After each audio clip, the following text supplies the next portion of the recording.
வணக்கம் and welcome to Restore Tamil. Finally, Yamaha ரெண்டு சூப்பரான பைக்ஸான Yamaha R3 and Yamaha MT-03 இந்த ரெண்டு பைக்குமே நம்ம இந்தியன் மார்க்கெட்ல லான்ச் பண்ணிட்டாங்க. அதனால இன்னைக்கு நம்ம முடியல இந்த Yamaha R3 பத்தி நம்ம தெரிஞ்சிக்க வேண்டிய முக்கியமான 3 விஷயங்கள் பாப்போம். பார்க்க வேண்டிய சேனல்ஸ் உங்களுக்கு தெரியும் அந்த ரெட் கலர் சப்ஸ்கிரைப் பட்டனை ஒரு செகண்ட் ஸ்பெண்ட் பண்ணி இப்படி தட்டி விட்டீங்கன்னா இல்ல ஒரு நாள் உழைப்புக்கு மிகப்பெரிய உதவியா இருக்கு. ப்ளீஸ் சப்ஸ்கிரைப் மட்டும் பண்ணுங்கப்பா. சரி இப்போ நம்ம அதிகமா பேசாம வீடியோக்குள்ள போகலாமா? வணக்கம் and welcome to Restore Tamil. இரு இன்னமும் மறந்து போடா கடிச்சு.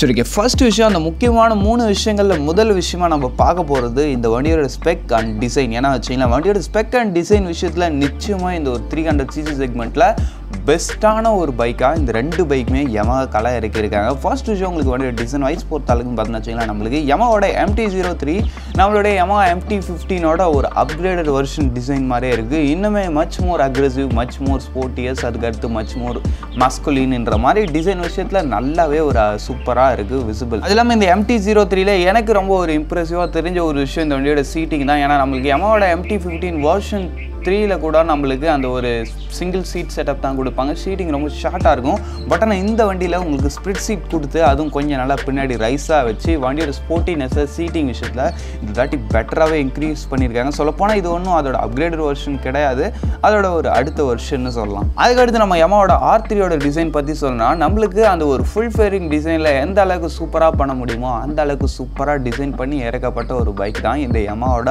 R3. அது ரொம்ப ஸ்போர்ட்டியராக இருக்குன்னு சொல்ல முடியாது. டிசைன் வைஸ் பொறுத்த அளவுக்கு கொஞ்சம் அப்படியே பார்க்கறதுக்கு ஒரு சாஃப்ட் டியூனான டிசைன் தான் எனக்கு ஃபீல் ஆகுது. அந்த அளவுக்கு ரொம்ப அக்ரெசிவாக இல்லை. உங்களுக்கு என்னன்றதை கமெண்ட்லி பண்ணுங்கள். பட் ஆனால் MT-03 பார்க்கறதுக்கே அப்படியே ஒரு பயப்படுற மாதிரி நல்ல ஒரு அக்ரெசிவோட இருக்குது. பட் R3 அந்த அளவுக்கு அக்ரெசிவாக இல்லை, கொஞ்சம் சாஃப்ட் டியூனோட டிசைனோட இருக்குது. பட் டிசைன் எப்படி இருக்குன்னு கேட்டால் நிச்சயமாக பார்க்கறதுக்கு நல்லா இருக்குன்னு சொல்லலாம். சரி, நெக்ஸ்ட் ஒரு இம்பார்ட்டண்டான விஷயம் பார்க்கும்போது இந்த வண்டியோட அந்த ஒரு இன்ஜின் டிஸ்பிளேஸ்மெண்ட். வண்டியோட இன்ஜின் வைஸ் பொறுத்த அளவுக்குன்னு பார்த்தோன்னா உங்களுக்கு ரெண்டுத்துலையுமே ஒரு 311cc ஒரு பேரல் ட்வின் சிலிண்டர் இன்ஜின் தான் யூஸ் பண்ணியிருக்காங்க. ரெண்டுமே லிக்விட் கூல்டு. இந்த ரெண்டு இன்ஜின் மேலுமே 42 bhp பவர் செய்யும். அதுக்கடுத்து 29.6 Nm ஆஃப் டார்க்கும் ப்ரொடியூஸ் பண்ணுது. பவர் ஃபிகர்ஸ் வைஸ் பொறுத்த அளவுக்குன்னு பார்க்கும்போது இந்த ஒரு 300cc செக்மெண்ட்டில் நிச்சயமாக ஒரு பெட்டரான பவர் கெயின் பண்ணியிருக்குன்றதுல டவுட்டே இல்லை. உங்களுக்கு வண்டியோட டாப் ஸ்பீட் பொறுத்த அளவுக்கு R3ல ஒரு 190, அதான் ஒரு 190 அது மாதிரி போக முடியுது. நெக்ஸ்ட் உங்களுக்கு MT-15 பொறுத்த அளவுக்கு ஒரு 170 வரைக்கும் போக முடியுது. ஏன்னா அது வந்து ஃபுல் ஃபேரிங் டிசைன்றதுனால அது கொஞ்சம் காற்றை கிழிச்சிக்கிட்டு இதை விட கொஞ்சம் பெட்டர் ஸ்பீட் புஷ் பண்ணிடுது. பட் நம்ம MT வந்து ஒரு நேக்கட் டிசைன் இல்லையா, கொஞ்சம் அந்த காற்றோட ஏர் ஃபோர்ஸு அதெல்லாம் உங்களுக்கு வண்டியில் அந்த ஒரு ஹேண்டில்னா லைட்டாக டிஃப்ரென்ஸ் இருக்குதுன்றப்ப இந்த வண்டியில் டாப் ஸ்பீடு ஒரு 170 வரைக்கும் தான் போக முடியுது. பட் R3 சாலிடாகவே ஒரு 190 வரைக்கும் போகுதுன்றப்போ பர்ஃபார்மன்ஸ் விஷயத்தில் நிச்சயமாக இந்த ஒரு 300cc செக்மெண்ட்டில் வேற லெவலான ஒரு அப்கிரேட் கொடுத்துருக்காங்க Yamaha. சரி, ஓகே, இந்த Yamahaவோட MT-3 அண்ட் Yamahaவோட R3 இந்த ரெண்டு பைக் பற்றி நம்ம தெரிஞ்சிக்க வேண்டிய முக்கியமான 3 விஷயங்களை முதல் விஷயத்தை தெரிஞ்சுக்கணாச்சு. நெக்ஸ்ட் விஷயம் இந்த வண்டியோட ப்ரைஸிங். இந்த வண்டியோட ப்ரைஸிங் தான் இருக்கிறதுலே ஒரு கேம் சேஞ்சிங் ஒரு இடம்னே சொல்லலாம். ஏன்னா வச்சிங்களேன் இந்த வண்டியில் என்ன தான் ஸ்பெக்கு டிசைன் இது மாதிரி எல்லா விஷயத்தையும் சூப்பராக எடுத்து வந்திருந்தாலும் ப்ரைஸிங்க்குன்னு ஒரு லிமிட் இருக்குது. அந்த ஒரு லிமிட்டில் செட் பண்ணிக்கலாம். பட் Yamaha இந்த வண்டியோட எக்ஸ்ஷோரூம் ப்ரைஸே உங்களுக்கு R3 ஒரு 4,64,000 கிட்ட கிளைம் பண்ணியிருக்காங்க. அதுக்கடுத்து உங்களுக்கு MT-15 பொறுத்த அளவுன்னு பார்த்தோன்னா வச்சிங்களா அதுவுமே உங்களுக்கு எக்ஸ்ஷோரூம் ப்ரைஸு ஒரு 4,59,000 கிட்ட கிளைம் பண்ணியிருக்காங்க. இந்த ப்ரைஸிங் நிச்சயமாக கொஞ்சம் ஹைக்கான ப்ரைஸிங் தான்.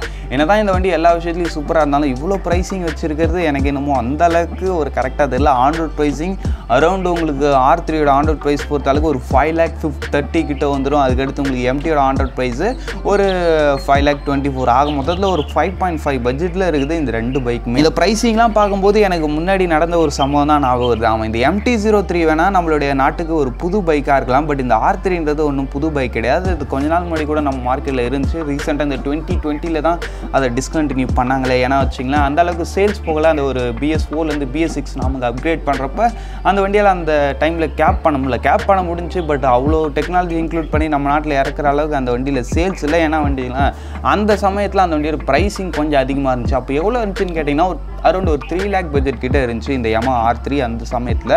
அந்த ஒரு பட்ஜெட்லேயே இந்த yamaha R3 நம்ம நாட்டில் பிக்கப் ஆகலை அந்த டைமில். பட் ஆனால் இப்போ அதுவும் இவ்வளோ ஒரு பெரிய ப்ரைஸிங்கோட நம்ம நாட்டில் பிக்கப் ஆகுமான்றது டவுட்டு தான். மேபி இந்த yamaha இப்போ கொஞ்சம் ஃபேன் பேஸ் அதிகம் இருந்ததை விட, அதனால் மேபி இப்போ கொஞ்சம் ஹிட் ஆகிறதுக்கான வாய்ப்பு இருக்குது. அது இல்லாமல் இருந்த கஸ்டமர்ஸோட மைண்ட் செட்டை விட இப்போ இருக்கிற கஸ்டமர்ஸ் மைண்ட் செட்டுமே வேறு. ஆமாம், எடுத்தால் ஒரு ஹையர் பர்ஃபார்மன்ஸ் ஓரியன்ட் பைக்காக எடுக்கணுன்ற மாதிரி கஸ்டமர்ஸ் நிறைய பேர் இருக்காங்க. ஆனால் ஃப்ராங்க்லி முதல்லாம் இதை மாதிரி அவ்வளோலாம் இருக்க மாட்டாங்க. யாராவது ஒரு சில பேர் தான் இது மாதிரி ஹையர் பர்ஃபார்மன்ஸ் பைக் எடுப்பாங்க, மற்றவங்களாம் நார்மல் பைக்ஸ் தான். பட் ஆனால் இப்போலாம் நிறைய பேர் ஹையர் பர்ஃபார்மன்ஸ் பைக் எடுக்கிறாங்கன்றப்ப மேபி இப்போ கூட இதுக்கு ஒரு சாய்ஸ் இருக்குன்றதை முக்கியமாக ஒத்துக்கலாம். பட் என்ன தான் இருந்தாலும் ப்ரைஸிங் லிட்டரலி ஹை தான். சரி, ஓகே, இந்த வண்டி பற்றி தெரிஞ்சிக்க வேண்டிய முக்கியமான 3 விஷயங்களில் 2 விஷயத்தை தெரிஞ்சுக்கிட்டாச்சு. இப்போ நம்ம 3வது விஷயம், முக்கியமான விஷயம், அந்த காம்படிஷன். ஆமாங்க, இந்த ஒரு ப்ரைஸிங் வருதுன்றப்ப இது ஒரு சாலிடாக காம்படிஷன் எல்லாத்தையும் ஓவர் கம் பண்ணுற மாதிரி இருக்கணும். பட் அப்படி இருக்குதான்னு கேட்டிங்கன்னா அங்கேயுமே கொஞ்சம் டவுட்டு தான். என்ன வச்சுக்கலாம், காம்படிஷன்லன்னு பார்க்கும்போது இந்த அப்ரிலாவோட அந்த ஒரு RS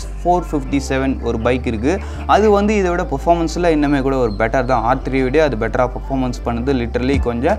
அதுக்கடுத்து உங்களுக்கு ப்ரைஸிங் பொறுத்த அளவுக்கு அரௌண்ட் ஒரு 1 lakh கிட்ட டிஃப்ரென்ஸ் வருது. ஏன்னா வச்சுக்கலாம், நம்ம அந்த நிஞ்சாவோட பைக் பார்த்தோம், அப்ரிலாவோட பைக் பார்த்தோம்னா உங்களுக்கு ஒரு 4,76,000 கிட்ட தான் ஆன் ரோட் ப்ரைஸிங்கே வருதுன்றப்ப ப்ரைஸிங் நிச்சயமாக R3யை விட இது அஃபோர்டபுளாகவே இருக்குது. பர்ஃபார்மன்ஸ்லேயும் கொஞ்சம் பெஸ்ட்டாக இருக்குது. பட் என்னதான் இருந்தாலும் R3க்கு இன்னொரு ப்ளஸ்னால் இந்த அப்ரிலாவை கம்பேர் பண்ணும்போது அந்த ஒரு ஷோரூம் செட்டப், அப்ரிலா பொறுத்த அளவுக்கு ஷோரூம் செட்டப் வந்து ரேர்லி எங்கேயா தான் கிடைக்கும்.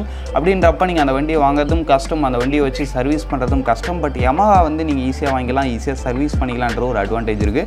பட் என்னதான் இருந்தாலும் ப்ரைஸிங்லேயும் பர்ஃபார்மன்ஸ்லையும் இவர் கொஞ்சம் பெட்டராக இருக்கிறாங்க. அதுக்கடுத்து இன்னொரு major competitor Duke 390 and RC 390. Duke 390யோட ஆன் ரோட் ப்ரைஸிங் பொறுத்த அளவுன்னு பார்த்தோன்னா வச்சுங்களேன், உங்களுக்கு இப்போ 3rd ஜென் லான்ச் ஆச்சு இல்லையா, அதுவே உங்களுக்கு ஒரு 3,77,000 கிட்ட வருதுன்னா வருது. இப்போ புதுசாக லான்ச் ஆன 3rd ஜென் ஆக மொத்தத்தில் ஒரு 4 lakh குள்ளே நீங்கள் முடிக்கலாம். RC உங்களுக்கு ஒரு 3,63,000 கிட்ட மட்டுமே வருது. அப்படின்னு பார்க்கும்போது ப்ரைஸிங்கில் நிச்சயமாக நம்ம RC 390 டியூக்கும் அஃபோர்டபுளாக இருக்கிறாங்க. பட் பர்ஃபார்மன்ஸ்லன்னு பார்க்கும்போது இவரை விட கொஞ்சம் R3 பெட்டராக இருக்கும். லைட்டாக ரொம்ப பெரிய டிஃப்ரென்ஸ் இருக்காது, கொஞ்சம் பெட்டர். அதுக்கடுத்து இன்னும் கொஞ்சம் மேலே போகிறீங்கன்றப்போ 4 lakhs உங்களுக்கு நிஞ்சா 400 இருக்குது. ஃப்ரெஷ் மார்க்கெட்டுக்கே இந்த ப்ரைஸிங்கில் இவ்வளோ காம்படிஷன் இருக்குது. அப்போ செகண்ட் ஹேண்ட் மார்க்கெட்லாம் போனால் கதையே வேறு. அதனால பார்க்கும்போது வச்சுங்க, இந்த ஒரு செக்மெண்ட்டில் ஹெவி காம்படிஷன் இருக்குது. இந்த 4 lakh 5 lakh பட்ஜெட்டில் உங்களுக்கு செகண்ட் ஹேண்ட்லாம் சூப்பர் பைக்ஸே கிடைக்கும். அப்படின்னு பார்க்கும்போது இந்த MT-03 அண்ட் R3 ஒர்த்தான பைக் தான். பட் ப்ரைஸிங் கொஞ்சம் அதிகம். உங்களால் அஃபோர்ட் பண்ண முடியும்னா மேபி ட்ரை பண்ணி பாருங்கள், தப்பு இல்லை. சரி, ஓகே, அவ்வளோதான் ஃப்ரெண்ட்ஸ், இந்த வீடியோவை நம்ம இங்கேயே முடிச்சுப்போம். தேங்க் ஃபார் வாட்சிங். பாய், see you later.